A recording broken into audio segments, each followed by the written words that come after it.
So in Nehemiah chapter 4, 7-23, we read on how the bullies that we heard about yesterday, they just didn't give up.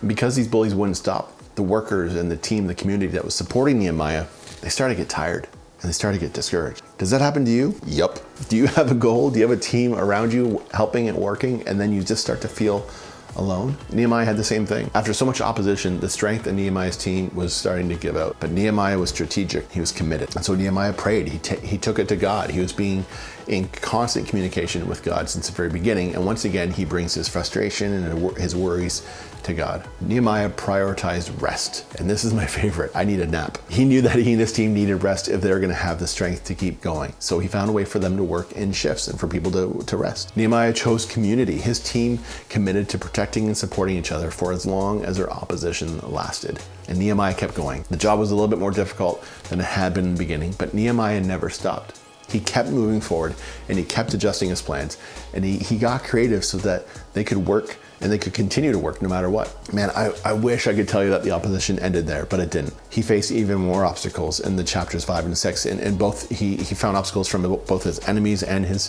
fellow Jewish people. At one point, Nehemiah even received terrifying letters and death threats. These guys did not want Nehemiah to finish that wall. But look at how Nehemiah reacts. In the NLT, we read this: they were just trying to intimidate us, imagining that they could discourage us and stop the work. So I continued the work with even greater determination. In the NIV, we read, Nehemiah prays, now strengthen my hands. Nehemiah prays. He could have asked God for anything, but he simply asked for strength to finish the work. Whatever your goal is, whatever you're aiming at, you have the help. You just have to ask. You just have to pray.